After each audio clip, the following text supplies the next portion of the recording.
So you think because my other location is under construction that I shouldn't be filming even though we have fights this weekend? You're insane!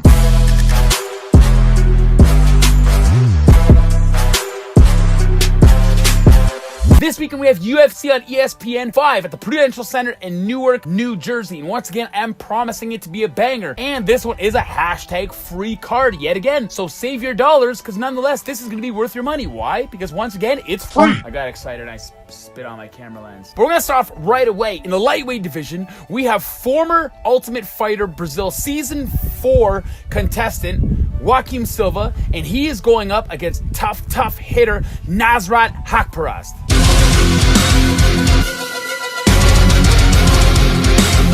Now, Joaquim Silva, like I said, was in the Ultimate Fighter Season 4 in Brazil, where he was coached by Shogun Mauricio Rua, losing in the semifinals. But nonetheless, his professional record only shows 1 defeat. He is fantastic with his hands, has devastating knockout power, but in my opinion, if I'm just going to spit it out right away, he's a little bit too wild, especially going up against someone like Nasrat. Nasrat is also a knockout artist, at least until he hit the UFC octagon, in which he came 2 out of his last 3 fights, but all of them ended via unanimous decision. So he's still trying to find his stride in that octagon. He's still pulling out the victories, but he's not as explosive, or at least showing that the competition that he's going up against is not as easy to be explosive against as maybe it once was before, because UFC brings the well-rounded mixed martial arts world together rather than just these bangers. But lucky for you, Joaquim Silva is a banger. But unlucky for Joaquim, I believe that your striking is far more technical and far more linear, where Joaquim, like most of the other Brazilians, seem to get emotional, which I do too, I get it, and they seem to throw wild, and his punches come with a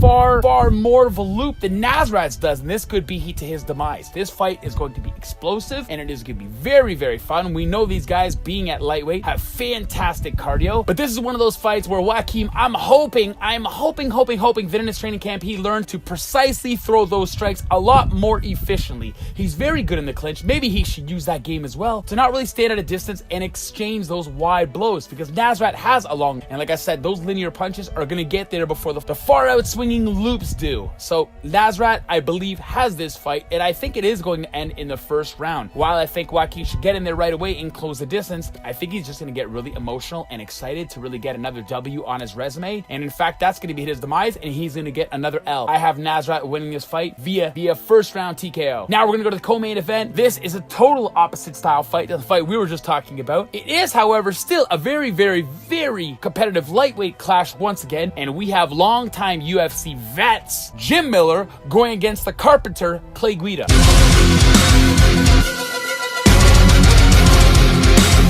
Now, these guys, we don't have to talk about the resume, because if anybody's even watched a little bit of UFC, both of these names shine in their minds as some of the best of all time in that division and in the octagon, period. Clay Guida has fought the best of the best, and when you look at Jim Miller, he has also fought best of the best, and a lot of the fights that they've lost and won against are seen on both of their resumes, being the same outcome or not. But Jim Miller is obviously a far more superior jiu-jitsu practitioner than Clay Guida. Clay Guida's not so much the submission specialist as he is the cardio tank animal, and a very methodical wrestler, in my opinion. He pushes that pace for solid 15 minutes, and I can bet your ass 25 minutes if ever given the opportunity. But this is where the difference is going to be. I always talk about in my previous fights that I believe that the best wrestler is always going to be, in the MMA world, the best jiu-jitsu practitioner, because his strength, his being on top, is going to negate any guard that, in my opinion, the Brazilian jiu-jitsu practitioners are going to be able to pull off. And you know Carpenter is going to get him down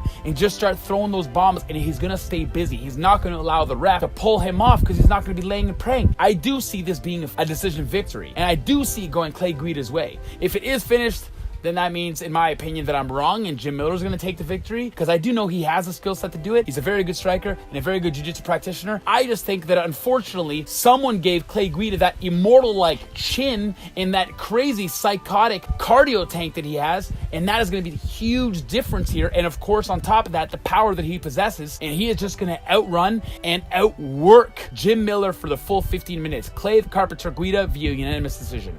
Now we can go to the final fight. I am so excited about this fight because there's one fighter that I love so much. He is a previous UFC welterweight champion of the world and one of my favorite 170ers, period. And we're talking about ruthless Robbie Lawler. And he is going against one of the most hated, probably my most hated 170er of all time, the interim bullshit welterweight champion. Actually, he got stripped of that. The #1 Trump supporter, which also makes me want to...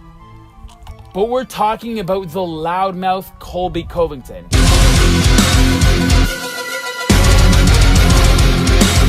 While he's a loudmouth, he is a fantastic wrestler, and he showcased his abilities so many times against guys like Max Griffin, Brian Barberana, Don Hyun Kim, and in his latest dismantling Rafael dos Anjos. There's no questioning this guy's wrestling and his fight IQ, which really sucks to say because I do hate him ever so much. But then we look at Robbie Lawler. Robbie Lawler is used to fighting wrestlers and used to putting them in body bags, except for obviously his last fight, Ben Askren, which in my opinion, he did kind of kill, but then somehow Ben Askren kind of resurrected and put him in a bulldog choke. He is back to prove that he is still one of the best, and if there's any style fighter that he is good at knocking the out, that is wrestlers, which Colby Covington is. Just ask Rory McDonald twice and Johnny Hendricks. And the one thing he does possess is that one punch knockout power. The good thing about Robbie Lawler too is although he is a heavy hitter and he seems like he can get really angry, his fight IQ is sensational, especially for such a killer. And he's got fantastic wrestling as well. I think he does have that sensational animal-like power